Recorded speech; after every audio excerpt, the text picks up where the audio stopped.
like weeks, but we're back. This is episode 2 of All SPICETY. I've figured out some things with my setup. It might sound a little different, still probably a bit echoey and not the highest of quality, but we're playing Minecraft, obviously. So All SPICETY, episode 2, here we go. In this nice, beautiful day with our shaders. And today, this episode, you might notice something a little bit different. Just in general, obviously, soul lanterns. Wow, that means, you know what? I went to the nether. Holy cannoli. You can see that in the distance.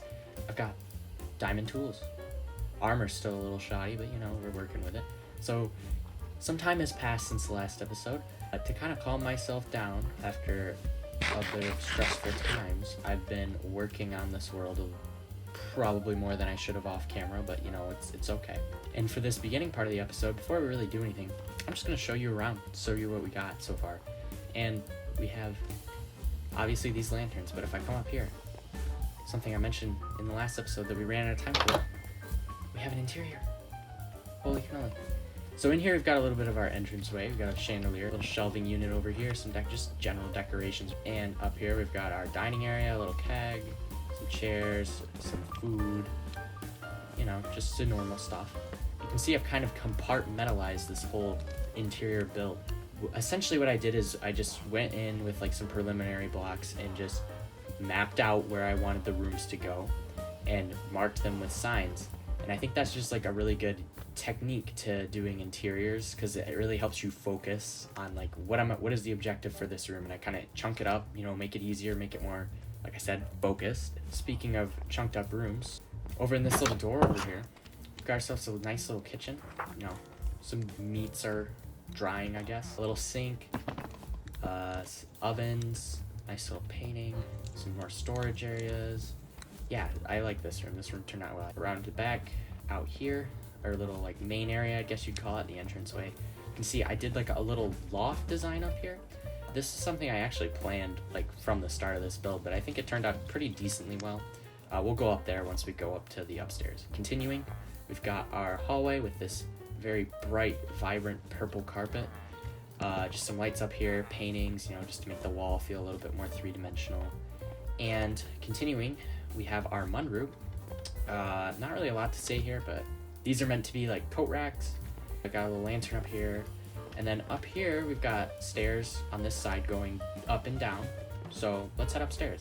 Up here, we've got that door from earlier that it's kind of precariously over here, but we did the best we can do. It's a block game. Can't have everything perfect. Bookshelves for our enchanting setup and some chairs. So I kind of wanted this to be like a reading loft. Kind of turned into more of an enchanting setup, but that's all right. We always need an enchanting setup. The next room over, we've got a bedroom. This is for the owner of the house. This is kind of a place they come occasionally. It's more like a vacation house, I guess. Just a little bed, blue bed, and some paintings on the wall, and then another blue lantern. And then coming out over to here, we have this loft. I kind of worked with this a little bit. It's a bit difficult, just the way things turned out, because it's either this is going to be like halfway under this ledge with the way the roof comes in, or it's kind of jutted out here, but I think it works for what we were doing. Like I said earlier, it's Minecraft after all. And with that, we're going to head downstairs now. And so, because this is, you know, a decently sized house, it's nothing too crazy large, but you're going to need some hands to, especially if you're a rich business person, I guess we'll say.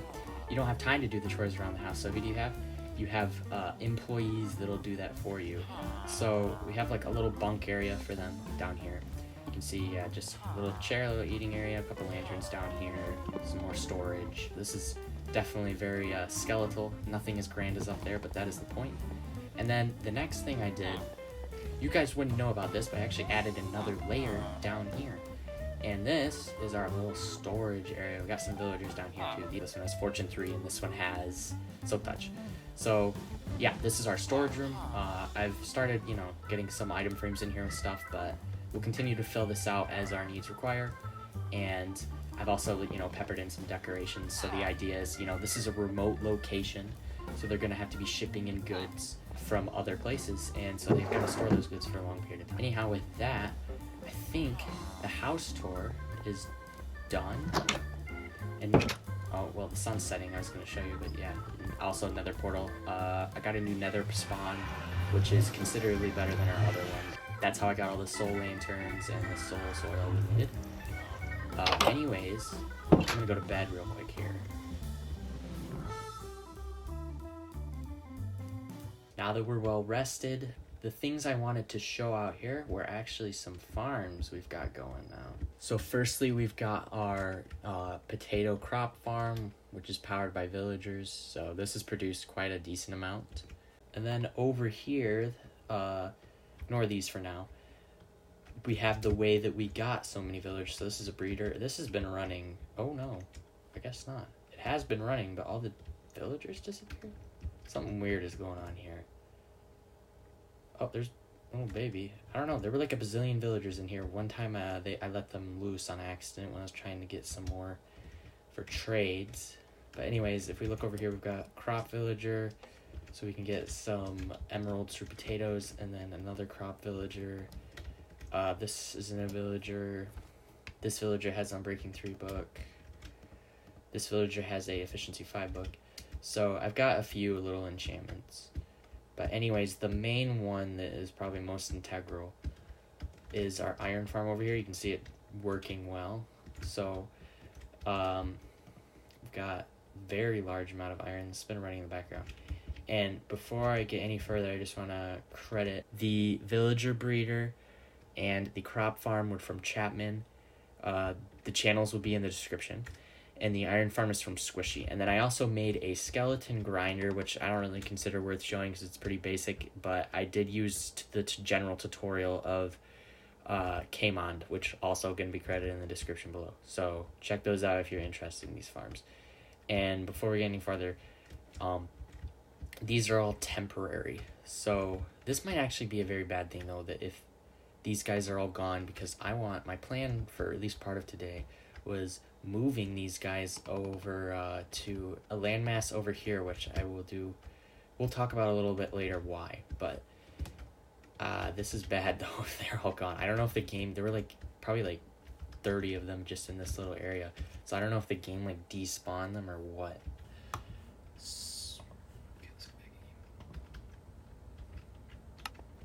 So while I am getting some of this stuff fixed with all our mysterious disappearing villagers, I wanted to talk about, the new update, so the wild update.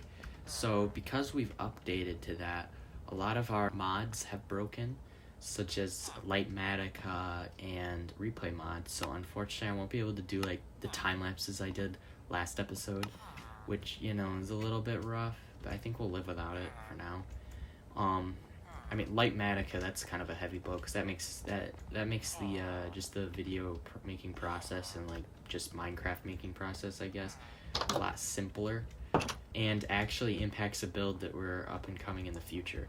So it's a little bit rough, but well, I guess we'll endure without it for a little while at least. And also, there's one other thing I'd like to mention. So thankfully, complementary shaders were pretty quick on updating with the update, as well as like Iris, Sodium, and all that stuff. So we are able to use those, but unfortunately, or not unfortunately, but something recently came out with regards to complementary shaders. So if I go into settings and show you guys, there is a new version or variant of complementary, I guess, that is created by the same person, I believe, who I will also put a link to their channel in the video that advertised it in the description. But basically, it's like a more Minecraft-y version of these shaders. Now, you won't notice a ton of big differences here, but if I go over and like show you the water up over here, you can see it uses like the actual, you know, water texture from Minecraft.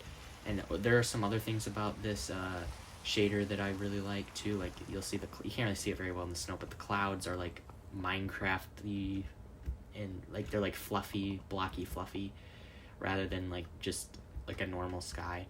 And there's, like I said, there's a lot of other things too, but I think for now this is the pack I'm gonna be sticking with, and it's also a little bit lighter on performance too.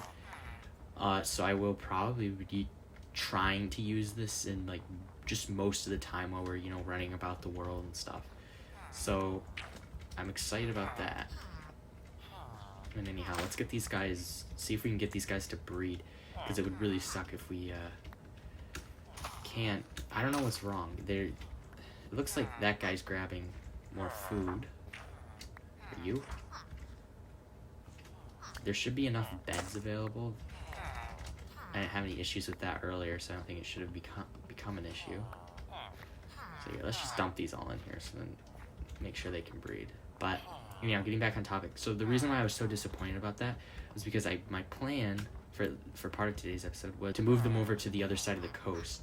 So I guess for now we'll let these guys breed up a little bit, and I think I'm gonna actually show you that, because that's the whole reason why I made the trek out here from our original spawn point in the first place. So let's sleep, get rid of the snow, and then I'll head over there. So if we come up this way, you'll begin to see what I'm talking about. It's just starting to load in, so let's go a little closer. So it's kind of like a cove, a cavernous cove, I guess, underneath here. It doesn't go in very far, but we can fix that. I kind of plan to extend it. But the main focus, at least where we're gonna be like building and doing most of spending most of our time here. Once we get on land here, you can see that this is like already you saw it from a distance, but this is like a very dramatic area. And I think it would be perfect for kind of sort of like our main build, I guess, for at least right now, like the project we were working on.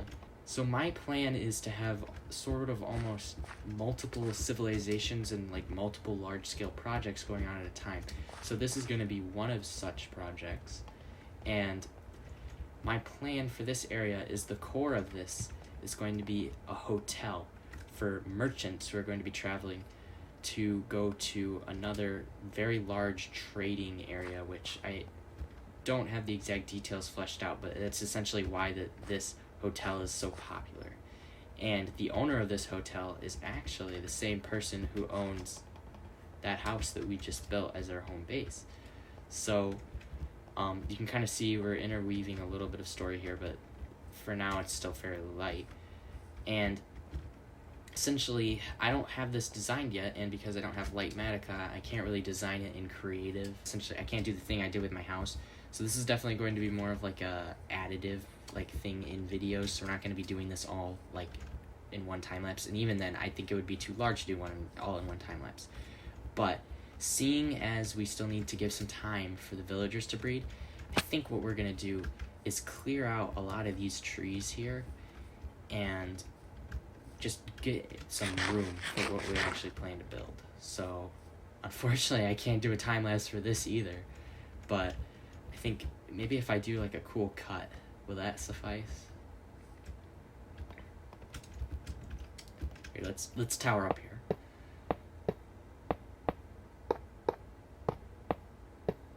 I'm gonna spin around, and magically all of this is gonna be cleared of wood. Ready? 3, 2, 1.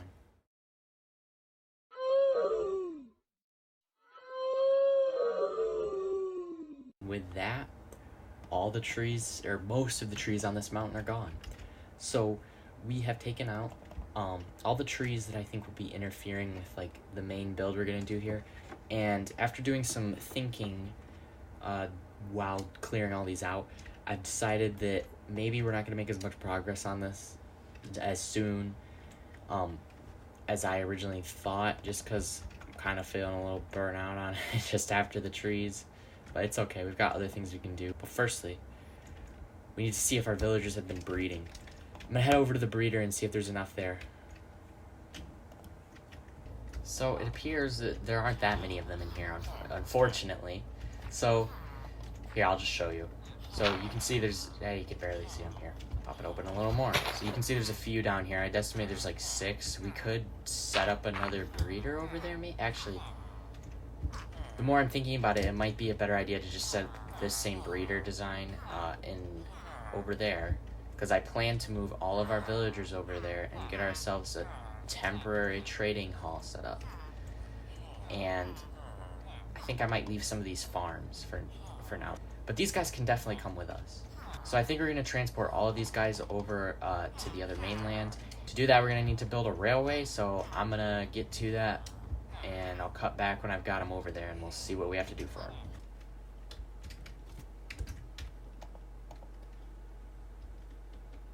So I'm going to be honest with you. It's been a while since the last clip, and I have been doing some work around here. We're coming in on the railroad first off. I got that built out of just dirt. It's ugly, but it works. Here, let me just get off this real quick. Minecart's running away, gotta get him. There we go. But, so, I've got somewhat of a functional thing going on over here. So we've got, obviously, these crop farms, which I built after, so these haven't been running very long, but we've gotten some pumpkins. And sugarcane farm over here, which has a couple stacks, decent amount, but these haven't been running very long, as I kind of built them very recently. But what came first was actually the breeder over here as well. This is actually defunct. There aren't even any villagers in here to breed. But ignoring that, we've actually got our sort of prototype trading hall. I've just been kind of messing around with the villager mechanics, so I managed to capture a zombie, and we've got a railway here. None of these are like linked up or anything, as you can see, and this is definitely a very temporary system. But we've gotten a few trades out of it. So we've got Fortune Silk Touch, which I actually lost my other Fortune Silk Touch picks, so that was a good thing to get replaced. And other than that, there isn't really anything else that's changed around here. But there is somewhat of a problem with this system, and part of that's just kind of where we are at in the game, is that we don't really have a lot of emeralds right now. We have probably like a stack and a half. Yeah, like look in these chests, we only have like a stack and a half or so. And in order to keep the villagers' trade prices down, we have to keep zombifying them with this guy. And that's an expensive process that requires a golden apple and some potions of weakness. And to get them all the way down to where I want them to be, they need to be killed by this guy and then cured like 5 times, and that's very expensive. I've only done it with the farmers so far, and even then you can see we've gotten this guy's pumpkin trade down to 1 pumpkin, which is good considering we have the pumpkin farm, but it just takes time, and time that I don't really want to spend right now. I'd rather spend it on other projects. So we're going to be shifting gears away from this more technical side, and what I actually think the bulk of this episode is going to be about is a new build. I know we just cleared out all this as if we were going to start working on this as a project, but I don't really have an idea for exactly what I want to do here yet. And just fiddling around in creative, I have managed to create a design for what we're going to be building next. So let's head over to our starter base so I can actually show you what we're going to be doing. So we're back over here just above the starter house and the mountain next to it. And up over here on top of this mountain, I'm actually going to get up to the high peak here. So right up here at the highest point of the mountain, we are going to be building an observatory. This is going to be in the same sort of style and block palette as earlier with our starter house. And I've got to flatten this ground a little bit first. But while we're doing that, I just want to talk to you a little bit. So I know I said earlier in the episode that a lot of our tools and stuff that we use, such as replay mod and stuff, were broken because of 1.19. Or not broken, but we're not updated for 1.19. So in the time that it has taken to make this episode, they've actually been updated or unofficially ported. So I will actually be able to use replay mod and Litematica to make this. So, and also a little bit more of just a discussion on Litematica. I do not want to use this for quite literally every build, even though that is what I have done for this series so far. I do kind of enjoy that survival building experience. It's just in the early game, it's a lot harder to come up with ideas for a block palette. You don't have access to as many blocks in the early game. Now we're starting to get out of that point a decent bit, but we're still there somewhat. I was already fiddling around creative with this build, so I just went ahead and finished with the design I had, and the way things worked out, it just made it easier for me to use Litematica for now. So with all that said, as the sun is setting, and can I just mention how beautiful these shaders are, but with the sun setting, we're going to start our time lapse now.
And now we've got the observatory done.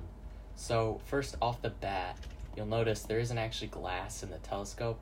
That's because I wanted to get the type of glass that doesn't let light through. I don't know exactly what it's called. It requires crystals from geodes. So I think we're actually going to go look for one. I think I've seen one down in the cave over that way on that island. But anyways, discussing the actual build itself, I very much enjoy how this came out. I kind of like how it is the same sort of style that we used earlier in our main house, but there's like some more techie flair. I don't know how to describe it, but like steel with these like points up here. I really like these.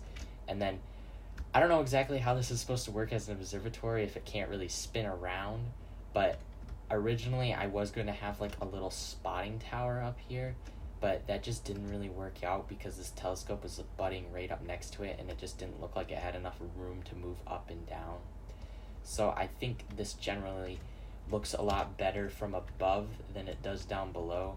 Here, I'll just jump down. But it looks a little bit, the way the angles work with this, you can't really see any of the roof, but that's alright because of how high up this is, especially later on when we get a light tray. I don't think we're going to be walking around.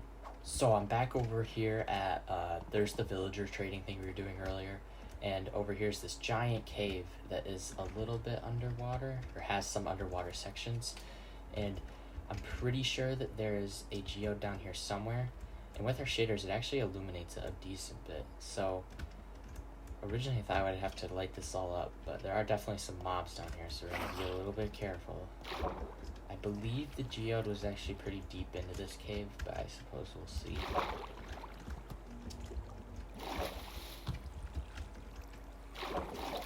Oh, there's a lot of monsters over here. Let's get ready to run. Oh, shit. Oh dear, oh dear, oh dear. Okay, so let's grab our water bag. Keep moving around from these guys.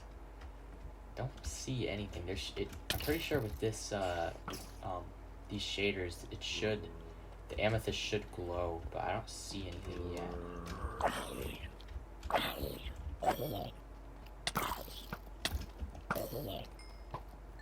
There we go. Got him.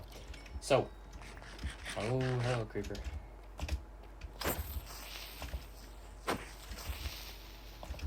I don't know. We might be down here a while, so I'm right up next to it now. So let's see, are there actually any in here? Oh, there's some. I'm just gonna take these with Silk Touch for now. Yeah, make sure they're full clusters. And that one is not. That one is not. Come on, zombie. I don't wanna be there. Okay, here's another full one. Oh, whoops. Give me that.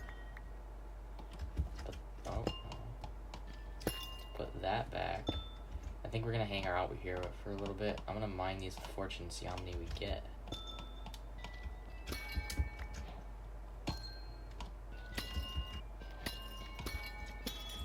Okay. Oh, that's really good. 52, so that's probably around what we need. I also want to make a spyglass, so we should probably get some extras. So I'm gonna wait around here for a little while, and we'll see how many we end up getting. Okay, so I've looked at the recipes online for what we want to make for tinted glass and spyglass, and really this is probably more than enough for the amount I need.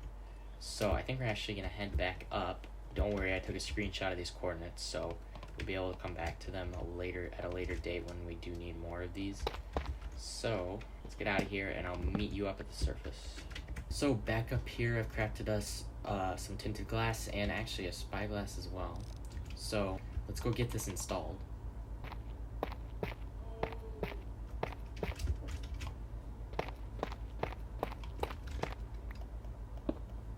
And whoops, there we go. Now it's done. So this is a bit awkward because it's at an angle. I mean, I think I did the best with it I could. I think it looks all right, but obviously we don't have an interior on this thing, so it's just kind of an open gap. This doesn't really continue any further. But unfortunately, I think that's actually going to be where we end off this episode. We've gotten quite a bit done, all things considered, and I do think this is enough to warrant a full episode. But yeah, thank you for making it to the end. Again, just like I said last episode, I'm really just figuring this out as I go, so I'm learning with you, I suppose. And yeah, thanks for watching. See you in the next one. Hopefully I'm going to be starting getting on more of a consistent basis, but I'm not committing to anything yet. But anyways, see you in the next one.